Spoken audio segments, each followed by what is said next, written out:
চারিদিকে ঘুরে ঘুরে দেখা, টেকনাফ হতে তেঁতুলিয়া, দেশ থেকে বিদেশ, দেশান্তর চারিদিকে দেখতে পারলে হয়তো বা আরও ভালো লাগতো।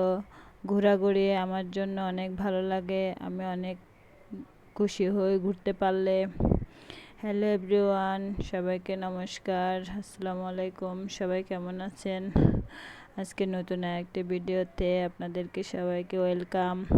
প্রথমে বলে রাখতেছি আজকের ভিডিওটা একটু বড় হয়ে গেছে, কারণ আমরা অনেক জায়গায় ঘুরছি, ওগুলা নেই নাই। এটা আমাদের একটা সবাই মিলে ঘুরতে যাওয়ার একটা ভিডিও ছিল। আসলে অনেক দিন দিব করে দেওয়া হয় নাই ভিডিও ক্লিপসগুলো আমি নিয়ে রাখি, এগুলা একটু সময়ের কারণে দেওয়া হয় নাই। দিব করে অনেকদিন চিন্তা করছিলাম। আমরা চলে গেছি আমাদের প্রতিবেশী সহ সবাই মিলেমিশে ফয়েজ লেক। আসলে ফয়েজ লেকের বাহির থেকে ভিডিও নিয়েছি, ফয়েজ লেকের ভিতরে ঢুকি নাই। আমরা মূলত গেছি চিড়িয়াখানায়। আমার ছেলে এই বয়সে 2বার চিড়িয়াখানায় ঘুরে চলে আসছে গাইস, কিন্তু আমি একবারও যাই নাই। অনেকের হয়তো অবিশ্বাস হতে পারে, কি বলেন চিড়িয়াখানায় একবার যান। এটা ছিল আমার জীবনের প্রথম চিড়িয়াখানায় যাওয়া, যেটা আমার হাজব্যান্ড পর্যন্ত বিশ্বাস করতে চায় না। কি বলো, চিড়িয়াখানায় যাইনি? আমি বলি সত্যি আমি চিড়িয়াখানায় যাই। এটা আমরা প্রথমে গিয়েই একটা হাতি মামা, একটা জিরাফ মামা, দুইজন দুই পাশে দাঁড়িয়ে আছে। আমরা টিকিট করতেছি, টিকিটের জন্য দাঁড়ায় আছি। সবাই টিকিট করে ভিতরে যাইতে হয়। এই যে টিকিট করা শেষ, সবাই মিলে ভিতরে যাচ্ছি। ভালোই লাগছে সব কিছু। আমি যখন প্রথম গেলাম সব কিছু ভালো, যেহেতু চিড়িয়াখানা একটু দুর্গন্ধ আর কিছু না, আর না হয় সব কিছু ভালো লাগছে। বাচ্চারা অনেক বেশি আনন্দ করছে, সবগুলোই আরও ভিডিওতে নেওয়া হয় নাই। এখানে নানান রকমের পশু পাখি, আসলে আমি এগুলা বইতে বা ভিডিওতে টেলিভিশনে দেখা হয়েছিল, কিন্তু বাস্তবে কখনো দেখি নাই। এই যে প্রথমবার বাস্তবে দেখতে গেলাম। নানান প্রজাতির পশু পাখি দেখলাম। ময়ূর, আমার একটাই ইচ্ছা ছিল ময়ূরের পেখম তোলা দেখব, যেটা কখনোই আমার দেখা হয় নাই। কিছুক্ষণ পরে আপনারা দেখতে পারবেন কত সুন্দর করে ময়ূর পেখম তুলছে। এই যে সবাই ঘোরাঘুরি করতেছে, অনেক রোদ ছিল, অনেক গরম ছিল। গরমের মধ্যে খুবই অবস্থা খারাপ হয়েছে, তবু ভালো লাগছে। যে এটাকে কি বলে, আমি কিন্তু সব প্রাণীগুলোর নাম জানি না, তবে এগুলোকে নিলাম। এই যে আমাদের রয়্যাল বেঙ্গল টাইগার চলে আসছে, যদিও কাছে যেতে ভয় হয়েছিল। এখানে অনেকগুলা বাঘ ছিল, বাঘগুলাকে খাবার দেয়। কিছুক্ষণ পরে এসে মরা মুরগি সম্ভবত এগুলো দেয়, ওরা অনেক আনন্দ করে খায়। এখানে অনেকগুলা বাঘ ছিল ভিতরে, আমরা ঘুরে ঘুরে দেখতেছি। বাচ্চারাও অনেক খুশি হয়েছে। আমার বাচ্চা আগের বারও গেছে, এবার গিয়ে বেশি আনন্দ পাইছে, কারণ ওর বন্ধুর সাথে গেছে, বন্ধুরা সহ মিলে সবাই আনন্দ করছে।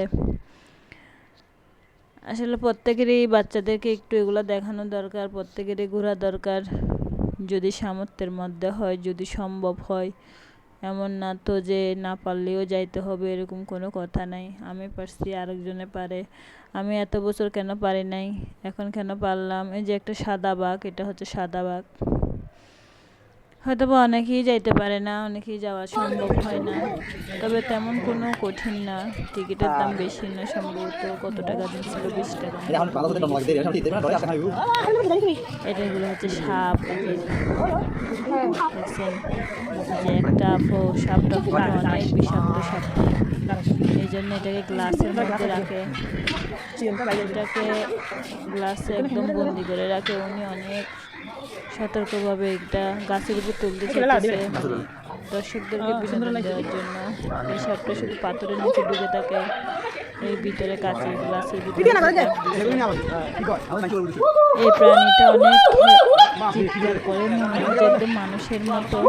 আমি কিন্তু প্রথমে মনে করছি কেউ বলে চিৎকার করতেছে, কিন্তু কাছে গিয়ে দেখলাম যে এই প্রাণীটা এমনভাবে চিৎকার করে, আমি তো পুরাই অবাক। কি বলে, একদম মানুষের মতো করে চিৎকার করে। সবাই কিছুক্ষণ চুপ করে থাকলে একটা মানুষ যদি একটু করে ওই প্রাণীটার মতো করে বলে, ও আবার চিৎকার করা শুরু করে। যে আমার ছেলে বলতেছে আমাকে একটু ছবি তুলো মা জিরাফের সাথে। জিরাফ না জেব্রা, সরি জেব্রা, এটা জেব্রা। আসলে আমি বলছিলাম আমি সব প্রাণীগুলোর নাম জানি না। ঘোড়া ছিল, ওই যে বড় বড় ওগুলা কি টিয়া, আমাদের দেশের টিয়া না, ওগুলো এক ধরনের বড় বড় বিদেশি টিয়া পাখি। আমি জেব্রাকে জিরাফ বলি, জিরাফকে জেব্রা বলি, মানুষ আসলে হাসবে।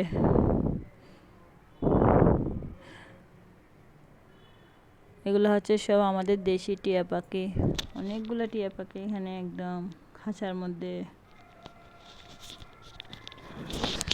আসলে জীবনে ঘোরাঘুরির দরকার আছে, ঘুরতে যাওয়ারও দরকার আছে। বাচ্চাদেরকে চিড়িয়াখানায় মাঝে মাঝে নিয়ে আমাদের পশু পাখিগুলোর সাথে আসলে পরিচয় করানো দরকার আছে। এখানে আরও অনেকগুলো প্রাণীর ভিডিও ছিল, পরবর্তীতে এগুলো আর দেওয়া হয় নাই। এই যে আমাদের গ্রুপ সবাই মিলে আমরা এই নিচের এই জায়গাটা আরও অনেক রকমের প্রাণী ছিল, তাড়াহুড়ো করে চলে আসার কারণে এগুলো নেওয়া হয় নাই। আমরা অনেক ঘুরছি, উপরে গেছি। এই যে জলহস্তী, এটা আসার সময় নিলাম। সে অনেক ঘোরাঘুরি করার পরে আসলে চিড়িয়াখানাটা এখন আগের মতো নাই, অনেক সুন্দর করছে। আগে নাকি এরকম ছিল না, যেহেতু আমি আগে যাই নাই। আমার হাজব্যান্ডরা বলতেছে এগুলো আগে ছিল না। পাহাড়ের উপর সিঁড়ি করছে, এক পাহাড় থেকে আরেক পাহাড়ে যাওয়ার জন্য রাস্তা করছে, খুবই সুন্দর। যে যখন চলে আসতেছি আমার হাজব্যান্ড আমাকে ডাক দিছে, দেখো দেখো যে তোমার ইচ্ছা পূরণ হয়ে যাবে। আমি তো দৌড়ে গিয়ে ভিডিও করা শুরু করে দিছি। দেখেন ময়ূরটা এত সুন্দর করে, এত জোশভাবে ও পেখম তুলছে অনেকক্ষণ, পুরা ঘুরে ঘুরে ঘুরে ঘুরে মনে হচ্ছে পুরো ডান্স করতেছে। এই দেখেন এত সুন্দর করে ও ঘুরছে, কতক্ষণ পিছনে দেখায়, কতক্ষণ সামনে দেখায়। আমি তো পুরো অবাক, আমার জীবনের প্রথম ময়ূরের পেখম তোলা দেখা।